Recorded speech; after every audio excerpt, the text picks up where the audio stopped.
हरे राम राम राम हरे हरे कृष्ण कृष्ण कृष्ण हरे हरे। ब्रह्मानन्दं परमसुखदं केवलविज्ञानमूर्तिं द्वन्द्वातीतं गगनसदृशं तत्त्वमस्यादिलक्ष्यम् एकं नित्यं विमलं अचलं सर्वधी साक्षिभूतं भावातीतं त्रिगुणरहितं सद्गुरुं तं नमामि। नमामि सद्गुरु शान्तं सच्चिदानन्दविग्रहं पूर्णब्रह्मपरानन्दैशम् आनन्दीवल्लभम् सद्गुरु सच्चिदानन्दं केवलं करुणाकरं ज्ञानयोगेश्वरं वन्दे ज्ञानदेवा पुनः पुनः। अलङ्कापुरे पुण्यभूमि पवित्र तिथे नांदतो ज्ञानराजा सुपात्र तयाठविता महापुण्यराशी नमस्कार माता सद्गुरु ज्ञानेश्वराशी। सर्व संतांना वंदन, सद्गुरूंना वंदन, ज्ञानेश्वर माऊलींना वंदन, सर्व श्रोत्यांना वंदन करून आजच्या शिवगड अध्यात्म चॅरिटेबल ट्रस्टच्या नित्य उपासनेच्या ज्ञानेश्वरीच्या नित्य उपासनेला आपण प्रारंभ करतोय। कालच्या चिंतनामध्ये 27 नंबरच्या श्लोकावरचा विचार चालू होता आणि 165 नंबरची उभी झाली। इच्छा देश समुत्थेन द्वंद्व मोहेन भारत सर्वभूतानि समूहम सर्गे यान्ति परंतप। अर्जुना, अशी देहाची आणि अहंकाराची गाठ पडल्यानंतर इच्छा आणि द्वेष यांच्यापासून उत्पन्न झालेल्या सुखदुःखाच्या मोहाने सर्व जीव अविवेकाला प्राप्त होतात। म्हणजे अविवेक होण्याला कारण द्वंद्व मोह आहे आणि तो द्वंद्व कसला आहे? प्रतिकूल अनुकूलतेचं, इच्छा द्वेषाचं। त्यामुळे इच्छा ही मुलगी जन्माला आली देह आणि अहंकारांच्या प्रेमामधून। तेथ इच्छा आहे कुमारी झाली, मग ते कामाची तारुण्य आले। तेथ द्वेषशी मांडली वऱ्हाडिक। वऱ्हाडिक म्हणजे लग्नाचा विचार सांगितलेला आहे। मोठा लग्न समारंभ, मोठ्या समारंभाने तिचं लग्न मांडलं। तेथ द्वेषेशी मांडली वऱ्हाडिक, कामाची तारुण्य आली। वर्णन आपण करायला चालू केलंय। या दोघांपासून इच्छा नावाची कन्या जन्माला आली आणि कामरूपाच्या तारुण्याला प्राप्त झाली। म्हणजे जसा तारुण्यामध्ये काम वाढत जातो त्यासाठी काम तारुण्य असे दोन शब्द माऊली एकत्र वापरतात। तारुण्यात काम अधिक असतो, भोगाची आसक्ती आणि भोगाची तृप्ती, भोगाची आसक्ती जास्त असते आणि भोगाची तृप्ती कमी असते आणि त्यामुळं पुन्हा पुन्हा भोगण्याची लालसा ही तारुण्यामध्ये काम तारुण्यामध्ये जास्त बळावतो। यासाठी कामाची तारुण्य आली असं वर्णन केलं आणि तिनं द्वेषाशी लग्न केलेलं आहे। त्यामुळे होतं का की द्वंद्व निर्माण झाल्यामुळं सुख दुःखाला सामोरे जावं लागतं। विचार चालू होता आपला की द्वंद्वातीत झाल्याशिवाय शांतीचा अनुभव येत नाही। त्यामुळं ज्याला ही जी कला जी आहे, जगण्याची कला प्राप्त झालेली आहे, त्यालाच हे कळतं। ज्याला मरूनही जिवंत राहण्याची कला कळते, मरून जिवंत राहणं हे एक वेगळा शब्दप्रयोग इथे शास्त्र वापरते।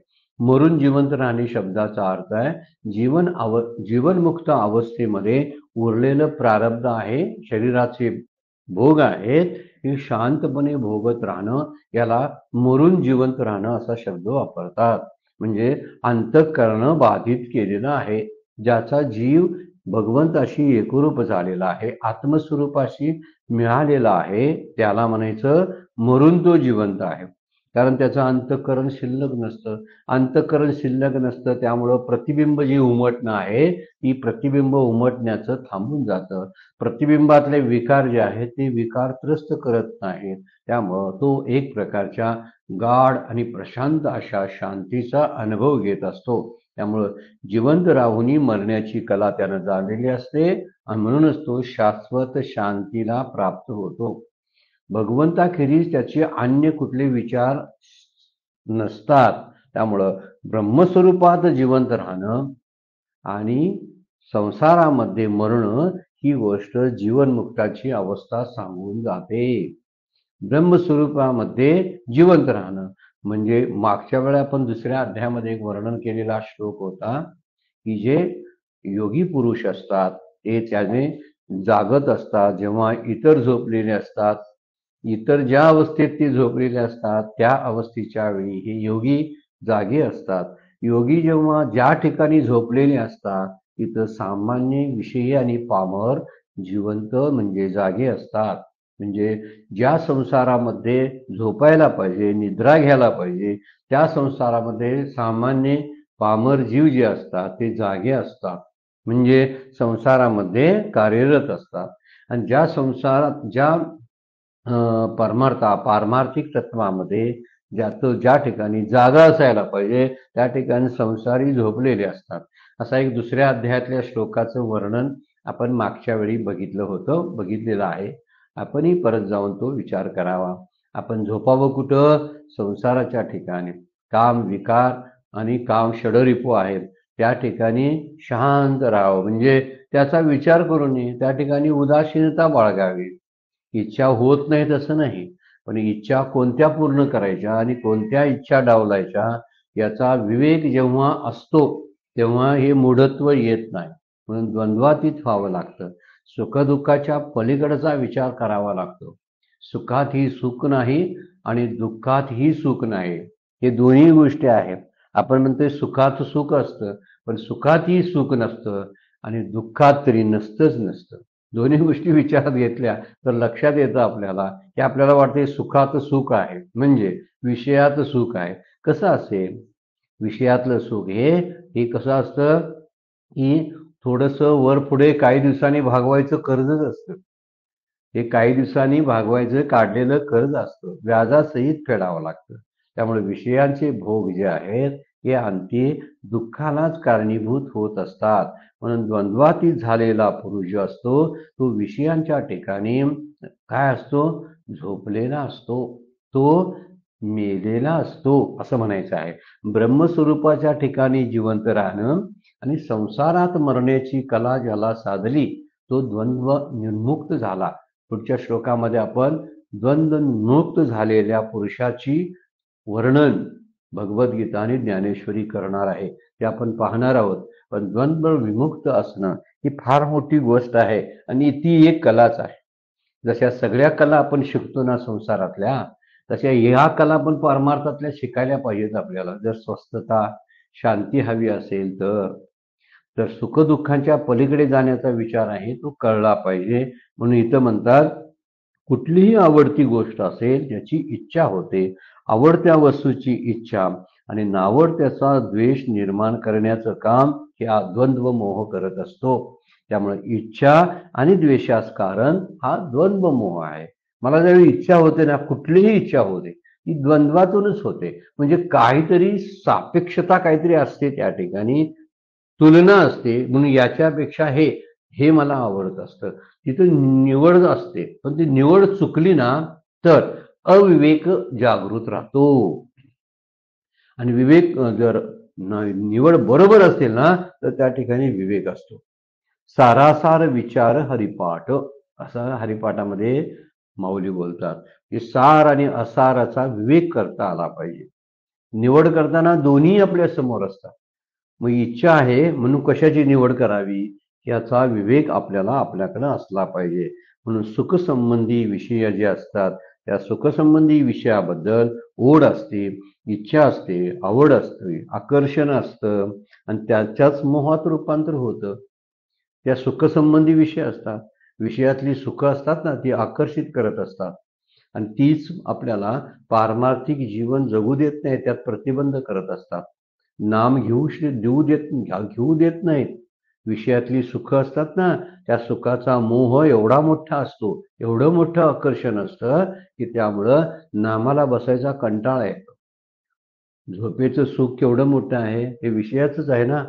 मग झोप घेताना झोप झोप झोप म्हणत नाम घ्यायचं राहतं, तत्वचिंतन करायचं राहतं, शास्त्र अभ्यास मागं पडतो. म्हणून झोपेला बंधन केले पाहिजे. ही विषयातली सुख आकर्षित करणारे असतात. त्यामुळे सुखाच्या संबंधी विषय जे असतात त्यामुळं ओढ निर्माण होते, त्याबद्दलचं व्यसन लागत असतं आणि त्याची आवड आणि आकर्षण राहतं आणि त्याचाच द्वंद्व मोहात रूपांतर होत असतं. आधी काम, नंतर मग लोभ येतो आणि शेवटी त्याचा मोहात रूपांतर होतं. काम म्हणजे इच्छा, आणि इच्छा जेव्हा बळावते, अधिक होते, तेव्हा त्याची लोभात रूपांतर होते. जी इच्छा पूर्ण झालेली असते त्याची तृप्तीच नसते, समाधान नसतं, आणि समाधान गेल्यामुळं अस्वस्थता येते आणि परत मोहामध्ये त्याचं रूपांतर होतं.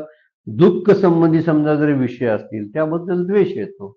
सुखाच्या संबंधीचे विषय असतात त्याच्याबद्दल जशी आवड असते, तसे दुःखाच्या संबंधीचे विषय असतात त्याच्याबद्दलचा द्वेष वाढतो. त्याच्याबद्दलचं काय वाढतं की नावड असते, तिरस्कार असतो, टाकून द्यावंसं वाटतं. हे कशाबद्दल? आता हे टाकून द्यावंसं वाटणं हा सुद्धा मोहच आहे. म्हणजे याचा अर्थ काय, मला सुख हवं आहे, मला दुःख नको असा शब्दप्रयोग जेव्हा येतो तेव्हा सुख हवं असं कंसात असतंच पुढं. हा लक्षात ठेवण्यासारखा भाग आहे त्यातून.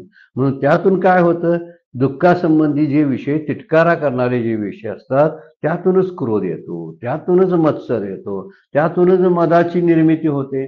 म्हणजे सगळे षडरिपू सुख दुःख या द्वंद्व मोहामुळे होतात. हा त्याचा मुख्य गोष्ट आहे. दोन्ही मोहच आहेत. दोन्ही मोह काय माहिती आहे काय, सुखामध्ये ज्यावेळी आपण गुंतून राहतो तेव्हा तोही एकाच मोहातच आपण असतो, आणि दुःखाचा विचार जेव्हा आपण करत असतो तेव्हाही मोहातच असतो.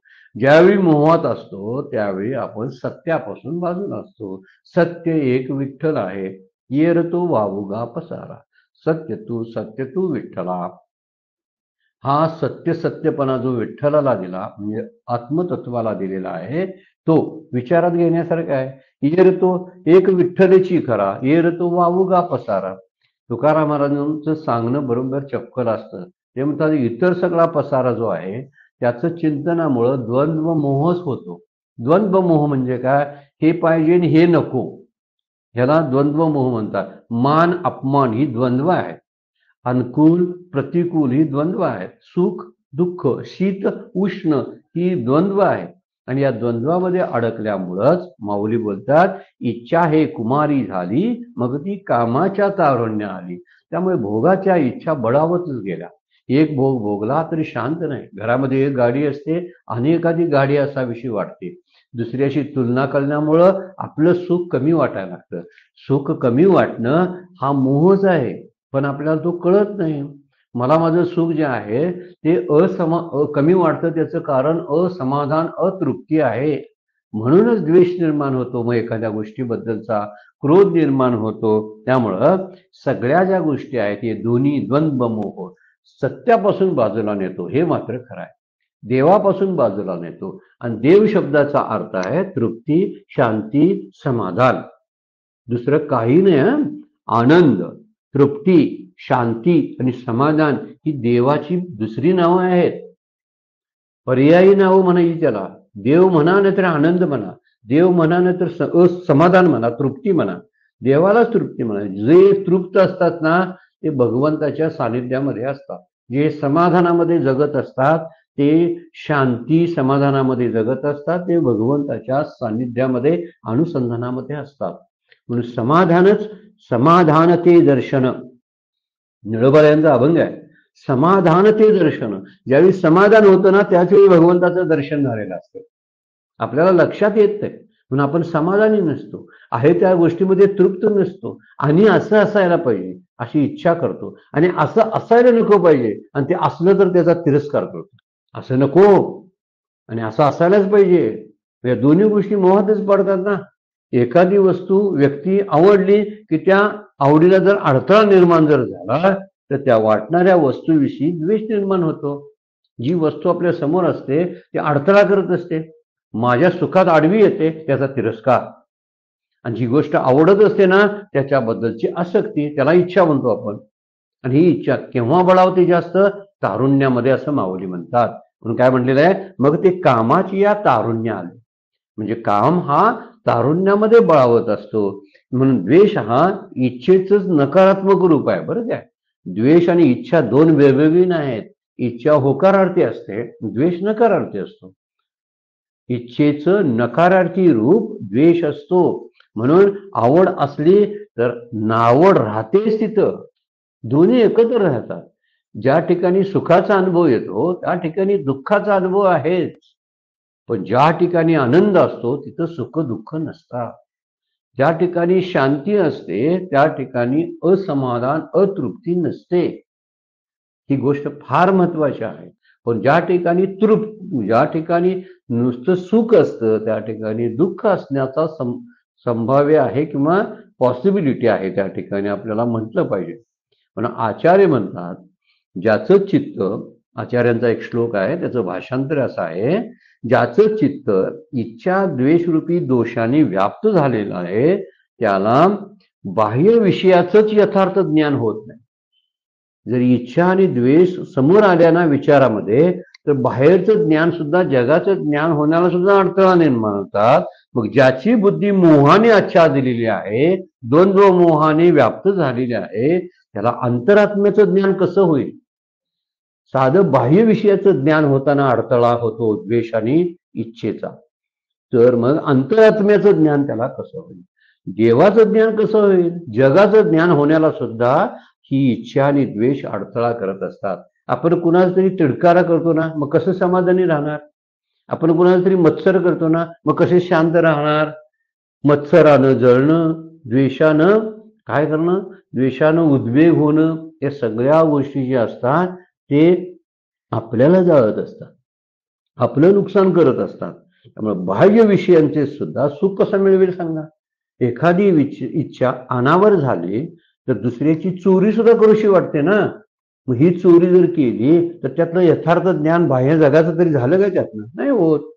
मग अंतरात्म्याच्या ज्ञानाला जी सुख दुःख इच्छाचा आच्छादन आहे, सुख दुःख इच्छा द्वेषाचं जे आच्छादन केलेलं असतं, त्यामुळं बाहेरचं ज्ञान होतच नाही, अंतरात्म्यात सुद्धा ज्ञान होत नाही, असं आचार्य बोलतात. खरं आहे, आपल्याला सर्वसामान्य जगाचे व्यवहार सुद्धा करताना हे आकर्षण किंवा आसक्ती अडथळा बनत असते. म्हणजे जास्त ज्यावेळी आसक्ती निर्माण होते त्यावेळी निषिद्ध कर्म घडायला चालू होतात आणि ह्या आसक्तीतूनच नको नको ते आडमार्ग शोधायला ती व्यक्ती सुरू करते. म्हणजे जेवढी आसक्ती कमी तितकं सुखाचा अनुभव जास्त येत असतो. म्हणून द्वंद्वरहित पुरुषच मुक्त होऊ शकतो, याचं वर्णन आता पुढे आणि येणार आहे. पण ह्याच्यामध्ये सुद्धा माऊली म्हणतात, द्वेषेशी मांडली वराडिक निर्द्वंद ही महाबाहो सुखम बंधात प्रमुचते. 5व्या अध्यायामध्ये आपण बघितलेलं, 5व्या काय 3ऱ्या अध्यायामध्ये आलेलं आहे बघा, सुखम बंधात प्रमुचते, सुखानं बंधनमुक्त होतो. कोणता माणूस? निर्द्वंद. निर्द्वंद म्हणजे द्वंद्वरहित असलेला, सुखदुःखाचा अनुभव घेत नाही, माना अपमानाचा अनुभव घेत नाही, असा जो पुरुष आहे तो निर्द्वंद्व झालेला असतो, द्वंद्वातीत झालेला. द्वंद्वातीतम गगन सदृशम असं वर्णन आपण सद्गुरूंचं करतो ना, ते द्वंद्वातीत असतात, सुखदुःखाच्या पलीकडे असतात.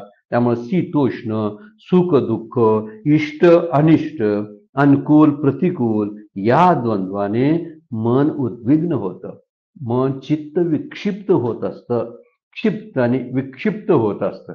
असं चित्त विक्षिप्त, क्षिप्त आणि विक्षिप्त चित्तामध्ये आपल्याला भगवंताच्या रूपाचं दर्शन होणार नाही, किंवा ज्याला आपण ईश्वर साक्षात्कार म्हणतो तो त्या अंतःकरणामध्ये होणार नाही.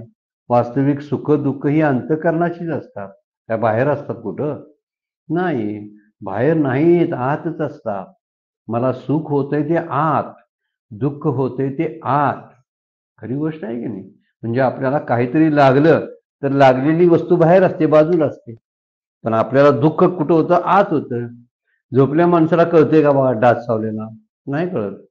असा द्वंद्वातीत झालेला सुखदुःखाचा अनुभव घेत नाही. झोपेत असणाऱ्या माणसाला बाहेर काढणाऱ्या घटनांशी काही घेणं देणं नसतं. दारावरून एखादी मिरवणूक गेली वाजत गाजत, गुलाल उधळत, त्याचंही त्याला भान नसतं. आणि दारावरून एखादी प्रेत यात्रा जरी गेली तर त्याचंही त्याला काय नसतं. प्रेत यात्रा गेली म्हणून झोपलेला माणूस रडत नाही, आणि मिरवणूक निघाली म्हणून उठून नाचायला चालू करत नाही, कारण त्याला माहीतच नसतं. या दोन्हीमध्ये जो समतोल असतो ना, त्याला समत्व चित्ताचे ते सार झाले योगाचे. हे योगाचं सार ज्याला कळलेलं आहे, मगाशी आपण म्हटलं ना, मरण्याचा अनुभव जो असतो, जो आहे ब्रह्मस्वरूपात जिवंत राहणं आणि संसारात मरणं, किंवा जिवंत राहून मरण्याची कला ज्याला जाणता आली ना, तोच असा द्वंद्व विमुक्त होत असतो. द्वंद्वातीत होत असतो. त्यामुळे शीतोष्ण सारखा ही राग देश सुख दुःख या द्वंद्वात पडून तो भगवंतापासून दूर राहतो. अनुकूलता गोष्ट व्हावी, सुख व्हावं यासाठी धडपड करत असतो. त्याच्याशिवाय जगूच शकत नाही असं त्याला वाटतं. त्याच्यामुळं आवड निवड या दोन्ही गोष्टी राहतात. आवड राहते, नावड राहते. कशामुळं? या धडपडीमुळं. आणि आसक्ती राग आहे ना, पण कशाचा असावा हे कळलं पाहिजे. भागवतामध्ये एक सुंदर असं विवेचन केलेलं आहे. त्याचा सार असा आहे की विवेकी लोक जे असतात ना ते आसक्तीला आणि संघाला बंधन मानतात. आसक्ती आणि संघ हे बंधनाला कारणीभूत आहे. आणि बरोबर आहे, विवेक लोक आणि सत्पुरुष त्यासाठी म्हणतात. पण तीच आसक्ती समजा आसक्तीच आहे, पण त्याचा वापर जर व्यवस्थित केला, संघ आहे तर संघाचा वापर जर व्यवस्थित केला तर तीच आसक्ती किंवा तोच संघ मोक्षाचं द्वार उघडते असं भागवत सांगते आपल्याला. म्हणजे जर आसक्तीने संघ संतांचा केला तर, आसक्ती भगवंताबद्दल दाखवली तर, संघ संतांचा केला तर, आसक्ती प्रपंचाबद्दल दाखवल्यामुळं आपण बंधनात पडतो. आणि तीच आसक्ती जर सत्पुरुषांच्या बद्दल शास्त्राबद्दल असेल, संघ जर संतांचा असेल तर तीच आसक्ती आणि तोच संघ बंधनमुक्त करून मोक्षाचं द्वार उघडायला कारणीभूत होत असतो. विचार केला तर गोपिका सुद्धा आसक्तच होत्या ना भगवान श्रीकृष्णावरती, होत्या ना. भगवंतावरती कामासक्तीच त्यांची होती ना भगवंताच्या बाबतीमध्ये. म्हणजे गोपिकांची आसक्ती भक्तीत रूपांतरित झाली. हा मुद्दा सरळ आपल्याला स्पष्ट आहे. जेव्हा आपण गोपिकांचं ते पुराण वाचतो त्यावेळी लक्षात येतं. किंवा द्वेष सुद्धा आहे. शिशुपालाचा कंसाचा द्वेष सुद्धा मोक्षाला कारण झाला. गंमत आहे की नाही सांगा बघू. शिशुपाल केवढा द्वेष भगवान श्रीकृष्णांचा करायचा, कंस केवढा द्वेष करायचा, ते द्वेष करून मोक्षाला पात्र झाले. आणि गोपिका आसक्ती ठेवून मुक्तीला बंधनमुक्त झाल्या. म्हणजे एखादी आसक्ती कशाची ठेवावी आणि द्वेष कुणाचा करावा यालाही महत्व आहे. मग जर द्वेषच करायचा असेल, जर ते बंधनाला कारणीभूत आहे त्याचा द्वेष झाला पाहिजे. आणि आसक्ती अशालीच करावी जे मोक्षाला कारण आहे त्याचीच आसक्ती असायला पाहिजे. म्हणून द्वेष आणि इच्छा या दोन्ही गोष्टी वापरावर अवलंबून असतात असं आले परत आपल्याला. म्हणून भक्तीचा एक मात्र खरा आहे. शिशुपालाने आणि कंसाने द्वेष केला, मोक्ष प्राप्त केला, पण त्यांना भक्तीचा आनंद घेता आला नाही. मुद्दा तो आहे. म्हणून इथं भगवंत म्हणतात इच्छेशी त्या द्वेषाचं लग्न झालं म्हणजे देह नावाची प्रकृती. अगोदरच्या ओळीमध्ये आपण पाहिले 165 नंबरच्या ओळीमध्ये देह ही एक प्रकृती आहे. आणि पुरुष कोण? अहंकार. अहंकाराचं आणि देहाचं लग्न झालं म्हणजे पुरुष आणि प्रकृतीचं लग्न झालं. आणि कन्या कुठली निर्माण झाली? तर कन्या नाव इच्छा निर्माण झाली. म्हणून अविवेकानं अहंकाराशी ऐकी झालेला आहे. म्हणून जीव बहिर्मुख होतो व मला हे पाहिजे, मला ते पाहिजे अशा निर्माण होतात, इच्छा निर्माण होतात. त्यालाच काम म्हणतात. काम म्हणजे इच्छा. अशीच इच्छा निर्माण होत असते. माऊली तरी वर्णन करतात, म्हणतात जे वृत्तीची या आवडी बुद्धी होय वेडी. अशी वृत्ती बाहेर पडली की बुद्धी वेड्यासारखं वागती. विषया जे गोडी तेगा इच्छा. ज्या विषयाची आवड निर्माण होते त्यालाच इच्छा म्हणतात. इच्छेची व्याख्या माऊलीने केलेली आहे. जे वृत्तीची या आवडी बुद्धी होय वेडी, विषया जे गोडी तेगा इच्छा. ज्या विषयामध्ये गोडी वाटते ती इच्छा. आणि ज्याची आवड उत्पन्न होऊन बुद्धी वेडी होते ती इच्छा. 13व्या अध्यायात वर्णन करताना 13व्या अध्यायातली उवी आहे त्यामध्ये वर्णन करताना इच्छाचं वर्णन करताना माऊलीने उवी टाकलेली आहे. आणि म्हणून ती कामाच्या कुठल्या तारुण्य कामाच्या आली. म्हणजे तारुण्य म्हणजे वाढत जाणारा काम अशा अर्थानं वापरलेला आहे. कारण तारुण्यातच विषय भोगाची वाढ होते आणि किती भोगले तरी तृप्ती होत नाही. विषय म्हणून विषय मिळाले नाहीत की द्वेष निर्माण होतो. आणि विषय मिळायला लागले की अधिक लोभ निर्माण होतो. म्हणजे काम वाढतच राहतं, वाढत राहतं. इंधन जर घातलं एखाद्या त्या पदार्थामध्ये रॉकेल होतलं तर अधिकच पेटणार ना. तसा प्रकार आहे. आपण इच्छा भागवत गेलो ना तर इच्छा अनेक वाढत राहतात. एक गोष्ट झाली की दुसरी झाली की तिसरी. आणि यामुळं होते काय द्वंद्व मोहाला बळी पडतो आपण. म्हणून माऊली म्हणतात, तेच इच्छा आहे कुमारी झाली, मग ती कामाची या तारुण्य आली, तेच द्वेषेशी मांडली वराडिको. इथं तिनं द्वेषाबरोबर लग्न केलं, म्हणजे चुकीच्या पद्धतीनं लग्न झालं. वास्तविक आता त्याचा घटस्फोटच व्हायला पाहिजे नंतरच्या काळात. जीवनमुक्तांच्या पुरुषांच्या स्थितीमध्ये हा घटस्फोट झालेला असतो. इच्छा आणि द्वेष एकत्र राहत नाहीत, त्याची फारकत होते आणि त्याचीच गरज असते. म्हणून इथं वर्णन इच्छा आणि द्वेषाचं करतात. आता पुढे द्वंद्व मोह जो वाढला अहंकारामुळे कसा वाढतो याचं वर्णन 167 नंबरच्या ओळीमध्ये माऊली करतात. तया दोघास्तव जन्मला ऐसा द्वंद्व मोह झाला. इच्छा आणि द्वेष या प्रकृती पुरुषांच्या द्वारे म्हणजे देह आणि अहंकार यातून इच्छा नावाची कन्या जन्माला आली आणि इच्छेचं लग्न द्वेषाशी झालं. द्वेष हा जावई आहे अहंकाराचा. कळलं? आता त्यातनं निर्माण झालेला पुत्र कोण माहित रे? इच्छा आणि द्वेषातून द्वंद्व मोह नावाचा पुत्र जन्माला आला. कशी सुंदर रूपक कथा माऊली सांगतात बघा. सामान्याला समजावं अशा नात्याच्या द्वारेच नाते सांगायला चालू केलेत. एक कन्या, एक पिता, एक आजोबा असं वर्णन केलंय. पुढे बघा, मग तो आजेयाने वाढविला अहंकार. आजेयाने म्हणजे त्या आजोबानं. कोण आजोबा? अहंकार. मुळात बघा, अहंकार आणि देह ही एकत्र आली आणि त्यांच्यापासून कोण निर्माण जन्माला आली? इच्छा नावाची कन्या. त्या इच्छा नावाच्या कन्याला एक वर शोधून काढला दोघांनी, कुणी अहंकाराने देहानं. तो वर आहे कोणता? द्वेष. आणि इच्छा आणि द्वेषातून एक मूल जन्मालं, त्या मुलाला द्वंद्व मोह म्हणतात. हा द्वंद्व मोह सगळ्या गोष्टीला कारणीभूत आहे, पण सुरुवात अहंकारातून झालेली आहे. अहंकार याचा आजोबा आहे आणि आजोबानं लाड केले तिचं, वाढविला आजेयाने वाढविला अहंकारे. या अहंकार नावाच्या आजोबानं त्याला लालन पालन केलं, त्याला लाडानं वाढवलं. आता लाड केल्यामुळे तो द्वंद्व मोह सेपारून गेला. पुढच्या ओळीमध्ये आलेला आहे, या दोघांपासून इच्छाद्वेषापासून द्वंद्व मोह नावाचा पुत्र जन्माला आणि तो अज्ञानानं मी सुखी मी दुःखी असा म्हणणारा झाला, म्हणजे द्वंद्व मोहामध्ये सापडला. आणि त्याला त्याच्या आजोबाने म्हणजे अहंकार आजोबाने पालन पोषण करून लहानाचा मोठा केला. अगोदर तो लहान होता म्हणून बरं झालं. द्वंद्व मोह जो पुत्र होता तो लहान होता, तो बरं झालं. पण इच्छा दिवसापासून द्वंद्व मोह रूपी मुलगा, त्याचा आजा मात्र अहंकार असल्यामुळं त्याचं लाड जास्त झाले आणि मोहामुळं द्वंद्व निर्माण झालं. अज्ञानाने तो सुखी दुःखी म्हणू लागला. म्हणून विचार जर केला तर हे द्वंद्व जे असतात तर एका पातळीवरच असतात. शीत आणि उष्ण म्हणजे थंड आणि गरम हे कुणापुरतं मर्यादित आहे सांगा? स्पर्शाशी संबंधित आहे, शरीराशी संबंधित आहे. शरीराच्या पातळीवरचे हे दुःख आहे, पण आपण ते मनाच्या पातळीवरती ओढून घेतो. मला थंड आवडतं, मला गरम आवडतं, मला थंड आवडत नाही, मला गरम आवडत नाही. या दोन्ही गोष्टी आहेत, या दोन्ही गोष्टी त्याला शीत उष्ण म्हणतात. सुख दुःख आहेत, इंद्रियांच्या पातळीवरती असतात. सुख दुःख जी होतात ती इंद्रियांच्या पातळीवर होतात. मान अपमान जो होतो तो मनाच्या पातळीवर होत असतो. वास्तविक याला कारण शीत उष्णाला कारण शरीर, सुख दुःखाला कारण इंद्रिय, मान अपमानाला कारण अंतःकरण मन आहे.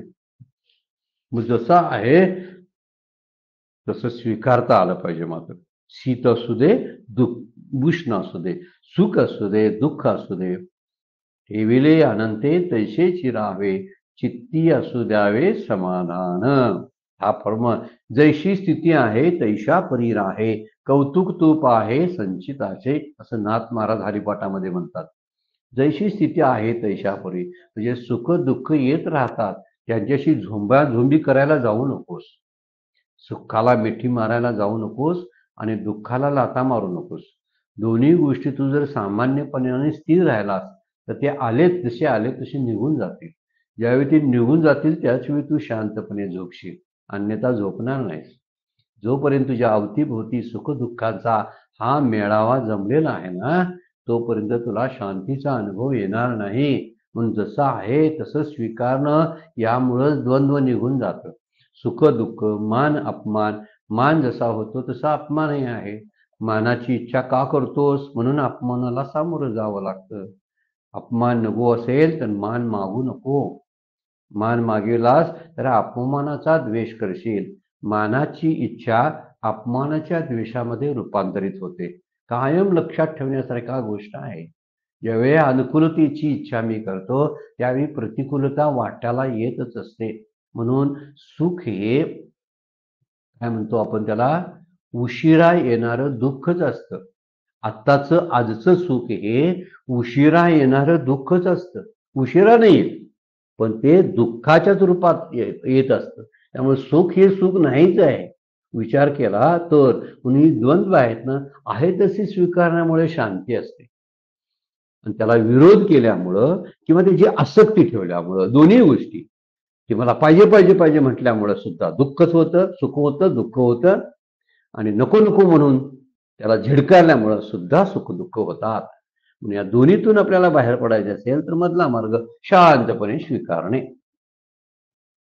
सत्यभामाने एकदा द्रौपदीला प्रश्न विचारला की आम्ही इतक्या जणी आहोत आणि आमचा एकच नवरा भगवान श्रीकृष्ण आहे. त्याला काबूत ठेवताना आम्हाला आमची तारांबळ उडते. आणि तू एकटीच आहेस आणि तुझे 5 नवरे आहेत. आणि तू कसं काय त्यांना वश करून घेतलंस त्या 5ही जणांना? द्रौपदी म्हणली त्यात काही विशेष नाही किंवा त्यात माझंही मोठेपण काय नाही. म्हणून त्यांना द्रौपदी सत्यभामाला सांगते, मी सदैव त्या माझ्या नवऱ्यांचं मनोगत काय आहे हे जाणून त्याप्रमाणे वागते. त्यांच्या मनात काय आहे, त्यांची काय इच्छा माझ्याकडून आहे हे जाणून मी त्यांच्या मनाप्रमाणे वागते. त्यांच्या मनोगताविरुद्ध वागत नाही, म्हणून ते मला वश आहे. म्हणून ते माझ्या मुठीत आहेत असं तुम्हाला वाटतं. वास्तविक मुठीत ठेवण्यासाठी ते आहेत तसे त्यांच्या मनोगताप्रमाणे वागायला, द्वंद्व घालवायला हे कारण तेच आहे. म्हणजे सुख आणि दुःख येतात ना, तर ती सुखादुःखांची जी जी त्यांची लक्षणं आहेत ती ओळखून सावध राहणं फार गरजेचं आहे. आता हे माझ्याकडे यायला लागलंय आणि मला खुश करायला लागलंय, ह्या सुखापासून मी खुश होता कामा नये. मला माझ्याकडे दुःखाचा आता यायला लागलेला आहे, तर या दुःखामुळे मी खचून जाता कामा नये. म्हणून काय करावं?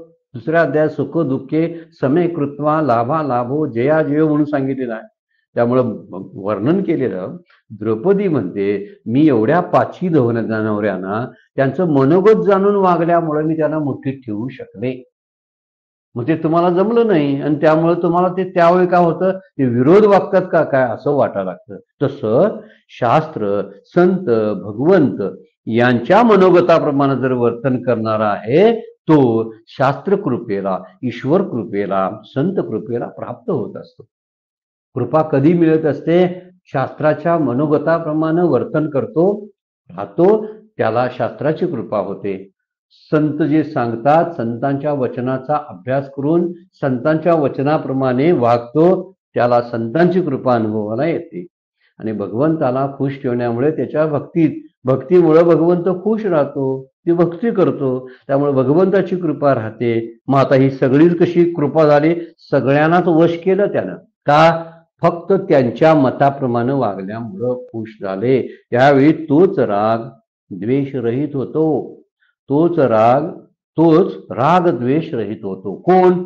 असा कृपेला पात्र झालेला जो असतो तोच राग द्वेष रहित, इच्छा द्वेष रहित, सुख दुःख, मानापमान रहित राहू शकतो.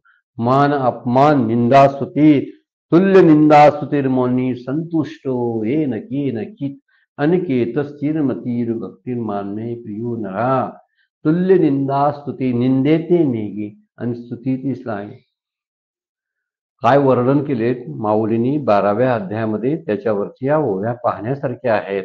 जर ज्याने कुणाचाही द्वेष आणि कशाबद्दलची इच्छा माझ्या दुःखाला कारणीभूत असते. म्हणून पातक्याचा द्वेष करायचा नाही.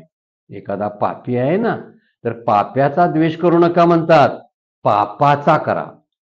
काय वर्णन केले बघा, पापाचा द्वेष करायचा, पापी माणसाचा करायचा. काय म्हणतात ते? व्यंकटी सांडो.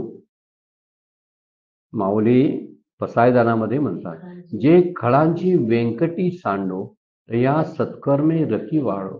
कुठल्याही एखादा खळ आहे ना, त्यांची प्रवृत्ती जावी असं ते म्हणतात. म्हणजे ज्या प्रवृत्तीचा त्या माणसाचा नाही, किंवा श्रीमंतीचा लोभ नको म्हणतात संत, तर श्रीमंताचा असू दे. लोभ कुणाचा असू द्या, श्रीमंत व्यक्तीचा असू दे. आपल्याला कशाचा असतो? श्रीमंतीचा लोभ असतो. आणि पाप्याचा द्वेष करतो आपण, पापाचा करत नाही. वास्तविक पापाचा द्वेष जर करायला लागलो आपण, तर आपल्याकडेही सुद्धा ते पाप येणार नाही. आणि आपण पाप्यांचा द्वेष करायला लागलो तर आपल्यालाच पाप लागेल. सरळ विषय आहे. व्यक्तीचा द्वेष करून का उपयोग आहे? तर व्यक्तीच्या कृतीचा द्वेष झाला पाहिजे. कृती, चुकीची कृती आहे त्याचा द्वेष. म्हणून श्रीमंतीचा लोभ आपल्याला असतो, श्रीमंत व्यक्तीचा नसतो.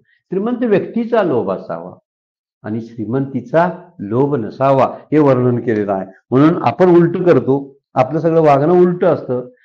करावे, काहीतरी करावं अशी एक इच्छा जर असली ती नैसर्गिक असते. पण काय करावं याच्यासाठी द्वंद्व मोह नको पाहिजे. नको वाटतं एखादी गोष्ट साहजिक आहे, पण कशाला नको म्हणावं हेही कळलं पाहिजे ना. त्या दोन्ही गोष्टीचं तारतम्य आपल्याला कळत नसल्यामुळं आपण सुखी किंवा दुःखी राहतो, आपण आनंदी राहत नाही. कधी कधी सुखी राहतो, कधी कधी आनंदी राहतो. माझा सत्कार केला कोणीतरी तर मला आनंद होतो, माझ्या प्रवचनाची प्रशंसा केली तर मला आनंद होतो. खूप लोक माझे प्रवचन ऐकावीत, खूप लोकांनी मला नमस्कार करावा अशी इच्छा अगदी मोठमोठ्या व्यक्तींची सुद्धा असते. हे विचार करण्यासारखी बाब आहे. ते द्वंद्व मोहामध्ये असतात. आणि इथं माऊली तर म्हणतात, हा द्वंद्व मोह वाढण्याला कारण अहंकार आहे. नवल अहंकाराची गोठी, विशेष न लगे अज्ञाना पाठी, सज्ञानाचे झोंबी कंठी, नाना संकटी नाचवी. 10व्या अध्यायामध्ये माऊली वचन बाऊली बोलून गेलेत. अहंकार नाचवतो, अनेक संकटाला तोंड द्यायला लावतो. म्हणून या आजानं मुळात आजाच धोकादायक. म्हणून ती नातवंड जी आहेत, कोण नातू तर द्वंद्व मोह नावाचा जो नातू आहे त्याचेच लाड जास्त झाले. लाडावलेली मुलं काय करतात? मदोन्मत्त होतात.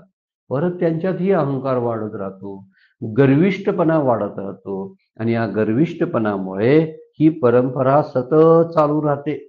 आणि चालू राहिली की पुढील ज्या गोष्टी आता पुढे घडणार आहे त्या घडणाऱ्या गोष्टीला तो अहंकार कारणीभूत असतो. म्हणून अहंकार हा मुळाचा जन्म आहे. अज्ञानातूनच तो निर्माण होतो, तो भ्रमातून त्याची निर्मिती आहे. ही गोष्ट लक्षात ठेवली पाहिजे.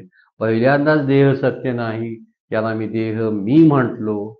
देहासंबंधी जे माझे नाहीत, यांची सिद्धीच करता येत नाही. माझा आहे असं सिद्धच करता येत नाही भगवंताच्या परमार्थाच्या कोर्टामध्ये. इथल्या कोर्टामध्ये सिद्ध होईल, हे शेत माझं आहे, सिद्ध होईल कदाचित, पण माझं नाही. हे परमार्थाच्या कोर्टामध्ये माझं आहे हे सिद्धच करता येत नाही, कारण माझं मुळातच नाही आहे. कारण माझ्या मृत्यूनंतर ते माझ्याकडे राहणार नाही, त्यामुळे ते माझं नाही. माझ्या जन्मापूर्वी ते माझं मन होतं, त्यामुळे ते माझं नाही. आताही दिसतं, असा एवढाच विचार जर केला, यावरून त्याची सिद्धी होत नाही. आणि ज्याची सिद्धी होत नाही त्याच्याबद्दल आपुलकी ठेवण्यात अर्थच काय? त्याला माझं म्हणण्यात काय अर्थ आहे?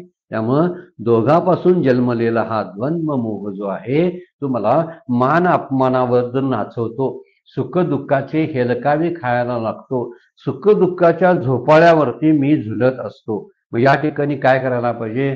जे मी पायानं झोका हलवतो ना ते थांबवायला पाहिजे. आणि पाय मी जमिनीवर ठेवले की झोपाळा हलायचा बंद होईल. झोपाळ्याला प्रेरणा कोण देते हलण्यासाठी? माझ्या पायाचीच प्रेरणा आहे. आणि त्या प्रेरणेमुळंच ही सुख दुःख वाढत राहतात, द्वंद्व मोह वाढत राहतो. आणि या मोहातून माझंच नुकसान होतं. मी कधी सुखी होतो, वर जातो झोपाळ्यावरून, कधी खाली येतो, कधी अधोपतित होतो. आणि या दोन्ही गोष्टीमुळं सुख दुःख काय माझी पाठ सोडत नाहीत. वास्तविक सुख दुःख आत नाही, इच्छा द्वेष आतच आहेत, सुख दुःख आत आहेत, बाहेर नाहीत. माझ्या अंतःकरणाच्या स्थितीवरही सुख दुःख अवलंबून असतात. म्हणून मी सुखी न व्हावं, मी दुःखी न व्हावं. हाच एक मूलमंत्र आपण लक्षात ठेवला तर आपण सुखापासून दुःखापासून म्हणजे द्वंद्व मोहापासून बाजूलाच राहतो. मानातलं सुख आहे, अपमानातलं दुःख आहे.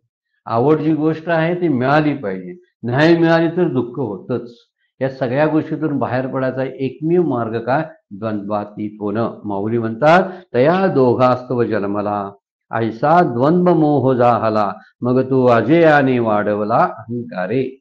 त्या अहंकारानं वाढवलेला हा पुत्र नातू जो आहे, हा नातू नंतर काय दंगा करतो आणि हैदोस घालतो त्याचं पुढील ओळींच्यामध्ये विवेचन माऊली करणार आहेत. वेळ संपलेला आहे, आपल्याला थांबावं लागतं. आजची सेवा सद्गुरूंच्या चरणी भगवान ज्ञानेश्वरांच्या चरणी अर्पण करून विराम घेऊया. पुंडलिक वरदारी विठ्ठल श्री ज्ञानदेव तुकाराम.